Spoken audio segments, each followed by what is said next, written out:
నమస్కారం సాక్ష్యం న్యూస్ కి స్వాగతం. హెడ్లైన్ చూద్దాం. లోక్సభ ఎన్నికలు పార్లమెంట్ నిర్వహణపై తొలిసారి స్పందించిన ఆర్ఎస్ఎస్ చీఫ్. ఎన్నికలు ముగిసిపోయాయని ఇక దేశ నిర్మాణంపై దృష్టి సారించాలని పిలుపు.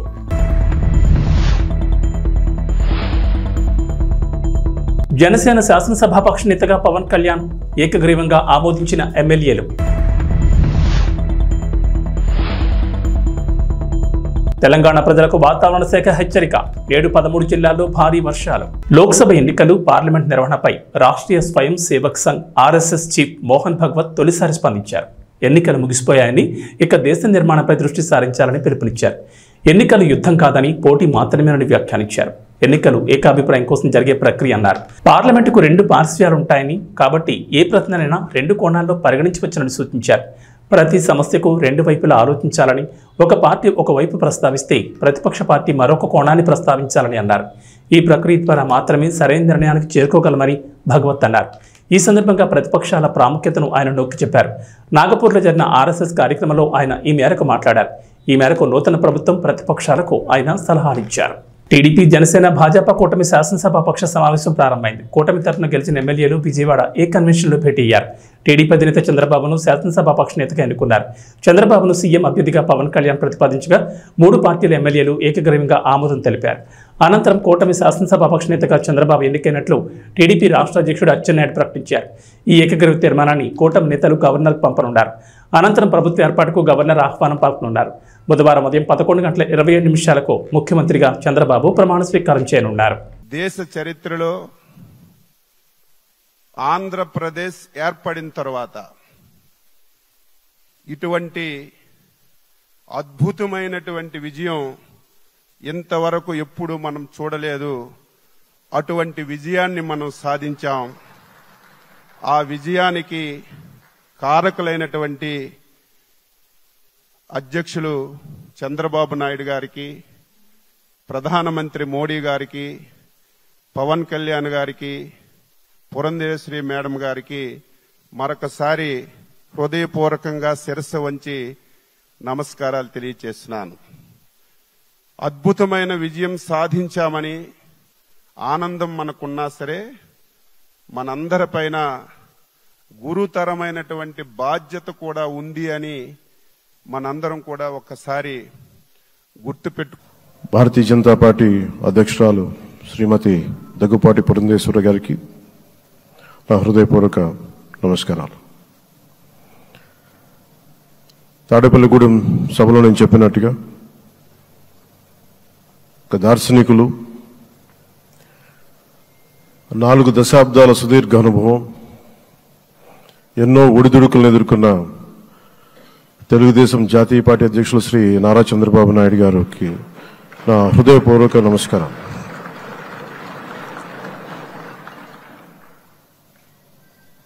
గత దశాబ్ద కాలంలో రాష్ట్ర విభజన జరిగినప్పటి నుంచి ఆంధ్ర రాష్ట్ర ప్రజలు నలిగిపోయారు, నలిగిపోతున్నారు. గత 5 సంవత్సరాలుగా మరి రాష్ట్రంలోని విపత్కర పరిస్థితులు తెలుసు. మనందరం సమిష్టిగా పోరాటం చేసి కలిసికట్టుగా ఉండి అద్భుతమైన మెజారిటీలతోటి 164 శాసనసభ స్థానాలని ఎన్డీఏ ముఖ్యమైన కారణాల వల్ల ఓడిపోయాం తప్ప ఇంకోటి కాదు. అంటే ఇక్కడ ఒక లెసన్ మనందరికీ అర్థమైంది ఏంటంటే, అభ్యర్థులు గట్టిగా నిలబడుకున్న ప్రతి ఒక్క చోట ప్రజలు మనల్ని ఆశీర్వదించారు, గెలిపించారు. ఇదే ఈ యొక్క ఎన్నికల్లో మనందరం గుర్తుపెట్టుకోవాల్సిన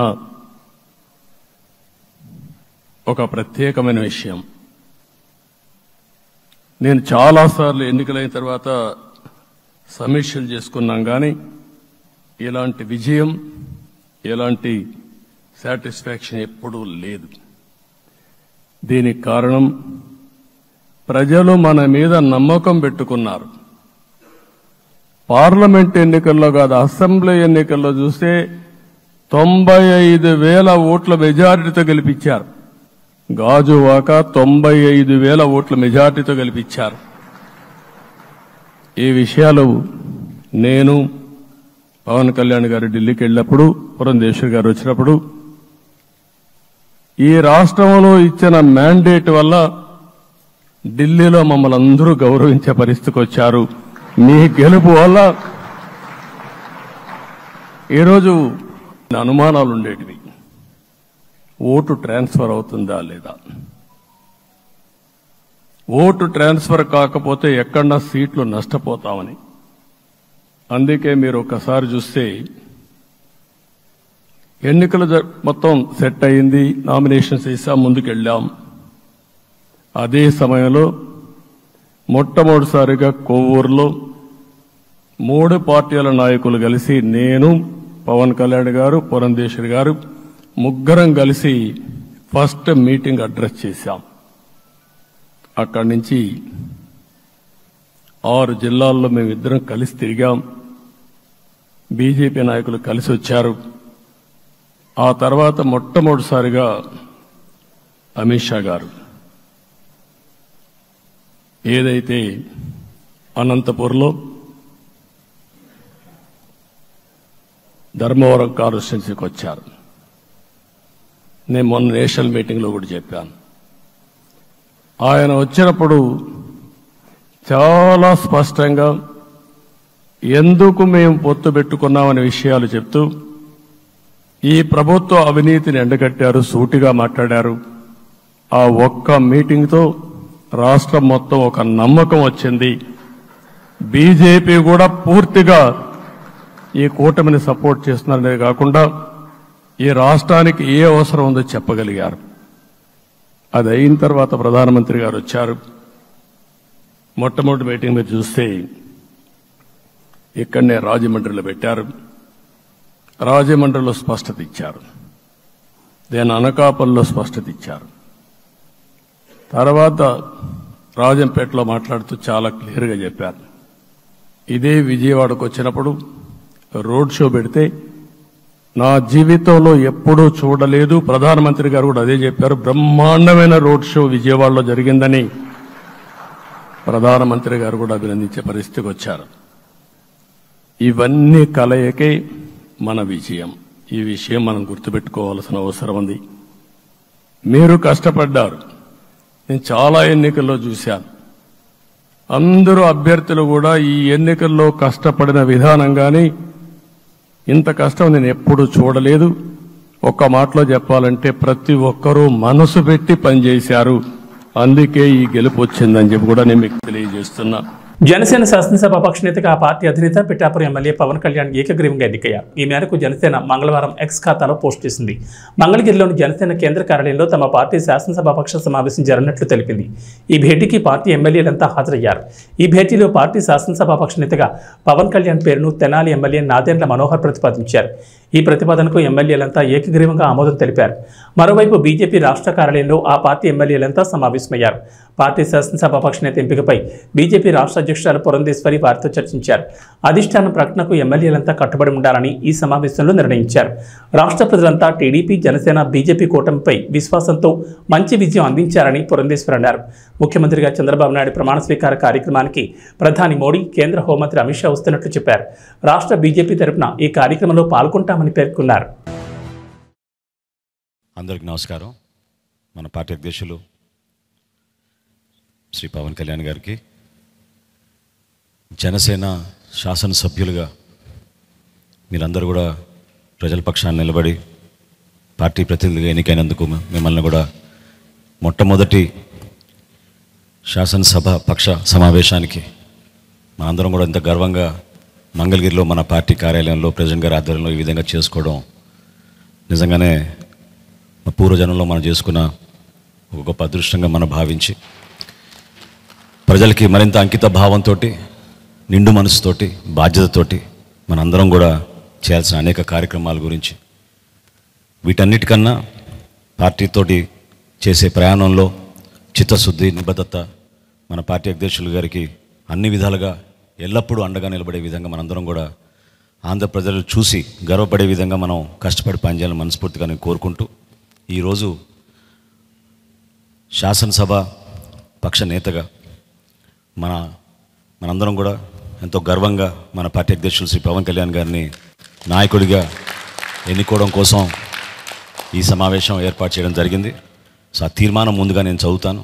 దాని తర్వాత మనందరం కూడా ప్రెసిడెంట్ గారిని అభినందించి అప్పుడు కొనసాగిద్దాం. తీర్మానం: ఆంధ్రప్రదేశ్ శాసనసభకు జనసేన తరఫున ఎన్నికైన మేము జూన్ 11, 2024 సమావేశమై శ్రీ కొనిదెల పవన్ కళ్యాణ్ గారిని గర్వంగా జనసేన పార్టీ శాసనసభ పక్ష నాయకునిగా ఏకగ్రీవంగా ఎన్నుకుంటున్నాం. మీరందరూ కూడా I think you should give a rousing.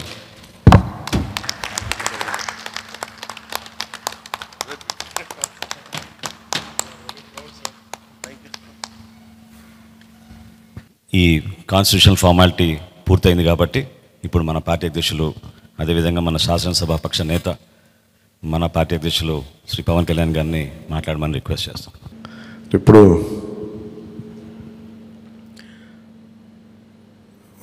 Party నేతగా మాట్లాడటం అలవాటు ప్రెసిడెంట్గా మన శాసనసభ పక్ష నాయకుడిగా మాట్లాడాలంటే కొత్తగా ఉంది. ఇప్పుడు గొడవలు పెట్టుకోవడం, మాట్లాడటం, సమస్యలు తీసుకురావడం. బట్ మీ అందరికీ అపూర్వమైన మెజారిటీలతోటి ఘన విజయం సాధించిన మీ అందరికీ, ప్రతి ఒక్కరికి పేరు పేరున నా హృదయపూర్వక అభినందనలు, ధన్యవాదాలు. ఈ సందర్భంలో I want to share few things. చాలా ఒంటరి ప్రయాణం చేశాం. జాతీయ స్థాయి నాయకులు కూడా ఢిల్లీలో వాళ్ళు అడుగుతుంది ఏంటంటే, నువ్వు ఎలా పార్టీ నడిపావు? పార్టీ నడపడం మాకు తెలుసు కదా, అధికారం ఒక గుర్తింపు ఉన్న జాతీయ స్థాయి పార్టీలో ఉండి అసలు అధికారం లేకపోతే ఎంత కష్టమో మాకు తెలుసు. అలాంటిది మీరు not even recognized party, just registered party, మీరు ఎలా సస్టైన్ చేశారు ఇంతకాలం? వాళ్ళకి నేను ఒకటే చెప్పాను, మేమంటే ప్రేమించే జన సైనికులు, వీర మహిళలు, జనసేన మద్దతుదారులు, వారి వల్ల మేము బలంగా నిలబడగలిగాం.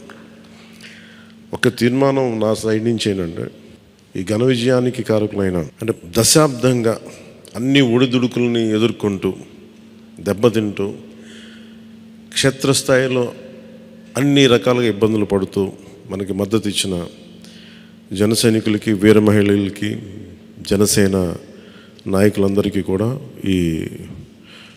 వారికి నా మనస్ఫూర్తిగా నా అభినందనలు తెలియజేస్తా ఉన్నాను. మీరు లేకపోతే ఈ రోజున ఈ విజయం ఉండేది కాదు. అలాగే ఈ విజయం అసలు మనం చేసిన పోరాటానికి ముగ్ధులై 2019లో తప్పు చేసాం, ఈసారి ఎట్టి పరిస్థితుల్లో మేము తప్పు చేయమని ప్రతి ఒక్కరూ ఒక 100 మందిలో కలిస్తే 100 మంది చెప్పేవాళ్ళు, ఒకళ్ళు కలిస్తే ఒకళ్ళు చెప్పేవాళ్ళు, ఏ మూలకెళ్ళి చెప్పేవాళ్ళు. ఈ రోజున మనందరికీ కూడా ఇంత భారీ మెజారిటీలు వచ్చినాయి అంటే మనల్ని నమ్మిన ప్రజలందరికీ హృదయపూర్వకంగా మన ఈ మీటింగ్ తరపు నుంచి నేను వారికి నా కృతజ్ఞతలు, అభినందనలు తెలియజేస్తున్నాను. మనకి వీ హ్యావ్ గ్రేట్ రెస్పాన్సిబిలిటీ. అంటే నేను మొన్నదాకా మాట్లాడుతున్నప్పుడు అదొక పొలిటికల్ రెటారిక్ అనిపించుకోవచ్చు, but I believed in that and I believe in that. అంటే we have to bring back accountability and politics. జవాబుదారీతనం తిరిగి రాజకీయాల్లోకి తీసుకురావాలని.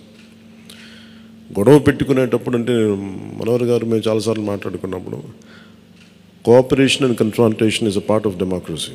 సహకారం, సంఘర్షణ, ఎప్పుడు సహకరించాలి, ఎప్పుడు సంఘర్షించాలి అనేది అది ఆ సమస్యలను బట్టి వాటిని బట్టి. అంతేగాని ప్రతిసారి పోయినసారి ప్రభుత్వానికి కూడా చెప్పాను, మేము చాలా కన్స్ట్రక్టివ్గా ఉంటామని వాళ్ళకి అర్థం చేసుకోలేదు నా మాట, నా డెమోక్రటిక్ స్పిరిట్ని వాళ్ళు అర్థం చేసుకోలేదు ఆ రోజున. అలాగే ఇది కక్ష సాధింపులకి సమయం కాదు. ఇది ఇంత ఘన విజయం ప్రజల నిర్మాణానికి, లేదంటే వారికి అభివృద్ధికి, వారి అభ్యున్నతికి తప్ప ఇది ఒక వెండెట్ట గేమ్ కానీ, లేదంటే పగా ప్రతీకారాలు తీర్చుకోవడానికి గతంలో ఇలా చేశారు కదా మనం ఇలా చేయాలి, అలాంటి ఆలోచన ధోరణిని దయచేసి మనందరం దాన్ని ఎంకరేజ్ చేయకండి దయచేసి దాన్ని.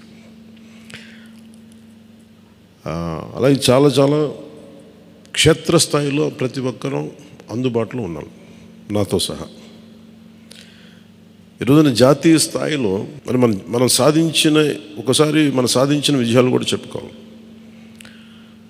చాలామంది పొలిటికల్ పార్టీ ప్రారంభించారు, మూసేశారు భారతదేశం మొత్తం మీద. ఈవెన్ ఫ్రమ్ పంజాబ్ నుంచి ఎవరు వచ్చి మాట్లాడుతున్నారు, వాళ్ళ అకాలీదళ ఫ్యాక్షన్ ఒకటి. మా నాన్నగారు స్టార్ట్ చేశారు, మేము మేము స్టార్ట్ చేసి ఇనిషియేట్ చేసి ఆఫ్ చేసేసుకోవాల్సి వచ్చిందని. మన ఎన్నికలకి మనం సాధించింది from a registered political party నుంచి రికగ్నైజ్డ్ పొలిటికల్ పార్టీ. అండ్ రెండు, నెవర్ బిఫోర్ ఇన్ భారత్ పోటీ చేసిన అన్ని స్థానాల్లో భారీ మెజారిటీలతోటి గెలుపొందటం, 100% స్ట్రైకింగ్ రేట్, 100%. అంటే మన మీద ఎంత విశ్వసనీయత ఉంది, అంటే ఎంత విశ్వాసం ఉంది ప్రజలకి, ఎంత నమ్మారు, ఇది వాళ్ళు చేసి చూపించారు. 2019లో ఎలక్షన్లు అయిపోయిన వెంటనే మేము తప్పు చేసాం, మేము నీకు నిలబడతాం అని చెప్పి అది ఈ రోజున మనకి మద్దతుగా నిలిచిన ప్రజలందరికీ కూడా ఇంకొక మారు చాలా చాలా ప్రత్యేకమైన ధన్యవాదాలు. అలాగే 2 పార్లమెంట్లు పెట్టాం. అంటే దాదాపు మీరు చూస్తే 2 పార్లమెంట్లు మనం ఇవి తీసుకుని దాదాపు ఒక 45 స్థానాల్లో మన ప్రభావితం ఉన్నట్టు మనం ఖచ్చితంగా డైరెక్ట్గా. అలాగే మన టీడీపీ, మన ఎన్డీఏ కూటమిలో మిగతా పార్టీల విజయానికి కూడా మేము ఎంత బలంగా నిలబడ్డామో మీ అందరికీ తెలుస్తుంది. ఓట్ ట్రాన్స్ఫర్ ఎంత బాగా జరిగిందో, ఫస్ట్ టైం చాలా అవేకెండ్ ఓటింగ్ జరిగింది, చాలా రెస్పాన్సిబుల్ ఓటింగ్ జరిగింది. వీళ్ళందరూ న్యూ జనరేషన్. అసలు యువత ఎంత నమ్మారంటే అర్ధరాత్రి వాళ్ళకి 12 అయినా కానీ 11 అయినా కానీ ఆ ఎండలో మండుటెండలో నిలబడి మధ్యాహ్నం నుంచి వాళ్ళ క్యూలు వాళ్ళకి వంతు వచ్చే వరకు అలా నిలబడి మరి ఓట్లేసి, అంటే ఇవన్నీ చాలా చాలా బాధ్యతనిచ్చాయి. అలాగే ఈరోజు మనం మాట్లాడుకున్నప్పుడు కూడా రేపు మన పవర్ షేరింగ్ ఏంటి ఇవన్నీ కూడా మీకు తెలియజేస్తాను. ఇది మన ప్రతి ఒక్కరికి నా ఉద్దేశం మనందరం అందుబాటులో ఉండాలి. అది మీరు మనందరం కలిపి ఒక సమిష్టిగా ఒక నిర్ణయం తీసుకుందాం, ఒక కమిటీగా ఏర్పడి ఎన్ని రోజుల్లో మనం నియోజకవర్గంలో అందుబాటులో ఉండాలి. అలాగే ప్రభుత్వానికి సంబంధించి సమస్యలకు సంబంధించి ప్రజలకి ఎంతంత ఏ అవసరాలు ఉంటే మనం ఎలా అనుసంధానం చేసుకోవాలి మిగతా మన ఎన్డీఏ పార్ట్నర్స్ తోటి. అలాగే కేంద్రంలో ఇప్పుడు మనకి చాలా చోట్ల మన నియోజకవర్గాల్లో బ్రిడ్జ్ ఒక్కసారి ఓవర్ బ్రిడ్జెస్ కానీ ఇవన్నీ కేంద్ర పరిధిలో ఉంటాయి. అవన్నీ మీరు చేయాల్సింది అంటే మన నియోజకవర్గపు సమస్యలు ప్రాధాన్యత అంటే యాజ్ పర్ ప్లీజ్ ప్రయారిటైజ్ చేసి మనం కొన్ని కేంద్రం ద్వారా జరిపించాల్సినవి ఉంటే అది చేద్దాం. అలాగే ఇది మనం దేనికోసమైతే నిలబడ్డామో మాట ఇచ్చామో వాటికి నిలబడతాం. అలాగే పాలకొండకి మనం వెళ్ళినప్పుడు అక్కడ ఏనుగులు వచ్చి పంట పొలాలు ధ్వంసం చేస్తాయి. ప్రతి చిన్న చిన్న సమస్య, అలాగే irrigation projects, minor irrigation projects వీటికి చాలా తక్కువ నిధులతోటి 20-25 కోట్లతో అయిపోయే పనులు చాలా ఉన్నాయి. అండ్ మేజర్గా మన ఎలక్షన్స్లో మనం చెప్పింది విద్య, వైద్యం, ఉపాధి, సాగునీరు, తాగునీరు అండ్ లా అండ్ ఆర్డర్. ప్రజల మాన ప్రాణ ఆస్తుల సంరక్షణకి మనం చాలా చాలా జవాబుదారీతనంగా ఉండాలి. అలాగే మనకిచ్చింది ఇది, ఎందుకంటే నెక్స్ట్ జనరేషన్ వచ్చింది, అది మనందరం అర్థం చేసుకోవాలి. పాత తరం రాజకీయాల్లాగా కూర్చోబెట్టి మనం పవర్ని ఎక్సర్సైజ్ చేస్తామంటే కుదరదు. ఎందుకంటే ప్రజలు ఎంత మద్దతుగా నిలబడ్డారో వాళ్ళు అంతే బలంతో మనం నిలదీయగలరు. అది మనం దయచేసి మర్చిపోతుంది, నాతో సహా నేను మర్చిపోదాన్ని. అందుకని లెటర్స్ బి వాళ్ళు ఒకసారి కోపంతో ఒక మాట మాట్లాడినా అసహనంతో అది మనం భరించాలి తప్పదు. అలాగే విమర్శించేటప్పుడు కూడా దయచేసి అది పర్సనల్ అటాక్స్ ఎవరికి కలగండి. వాళ్ళు మీరు చూశారు కదా, పోయినసారి ఆయన గత ప్రభుత్వాన్ని హ్యాండిల్ చేసిన ముఖ్యమంత్రి గారు ఎన్ని మాట్లాడి నేను ఎందుకు స్పందించలేదు వ్యక్తిగతంగా అంటే అది ఆ ప్రెసిడెంట్ ఆపేద్దామని మనం ఎక్కడ చేయాలి. అలాగే పార్టీ ఒకటి మనందరూ చేయాల్సింది ఒకటి టైమ్స్, ఒకటి పంక్చువాలిటీ, సరైన సమయానికి రావడం. మీరు కావాలంటే గంట ముందు రండి. నైట్ 1:30, 2:30 అని పడుకునేటప్పటికి. ఎందుకంటే ఇది మనం 5 సంవత్సరాల కాలాన్ని ఎంత సద్వినియోగం చేసుకోగలం దాని మీద ఆధారపడి ఉంటుంది భవిష్యత్తు. దయచేసి మనందరం నియమావళిని పాటిద్దాం.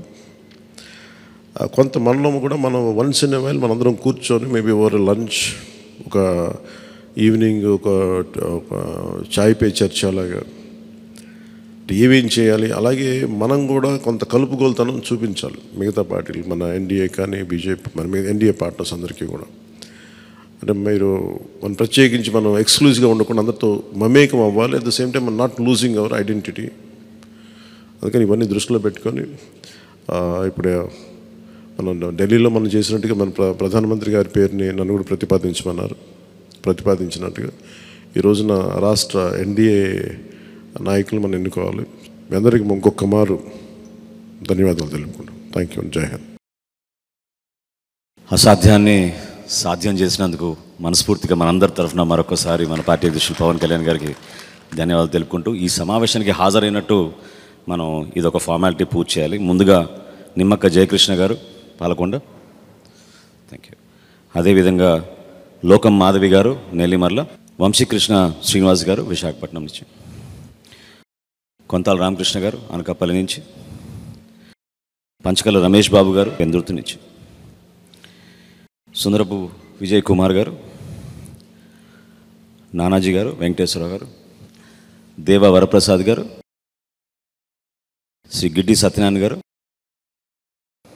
శ్రీ బత్తుల బలరామకృష్ణ గారు, శ్రీ కందుల దుర్గేష్ గారు, శ్రీ నాయకర్ గారు, శ్రీ రామాంజనేయులు గారు, శ్రీ బోల్సెట్ శ్రీను గారు,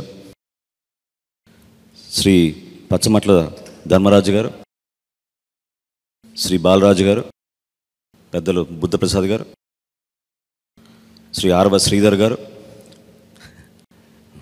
ఆర్వ శ్రీనివాసులు గారు. సో మీరందరూ కూడా హాజరై సంతకాలు చేసి మన పార్టీ అధ్యక్షులు గారిని బలపరిచినందుకు మనస్ఫూర్తిగా మీకు ధన్యవాదాలు తెలుపుకుంటూ, ప్రెసిడెంట్ గారు అన్నట్టు మనం ఆ సమావేశానికి వెళ్ళాలి కాబట్టి ఈ సమావేశం ఇంతటితో ముగించుకుందాం. ముందు ప్రెసిడెంట్ గారికి సన్మానం చేద్దాం మనందరం కలిసి.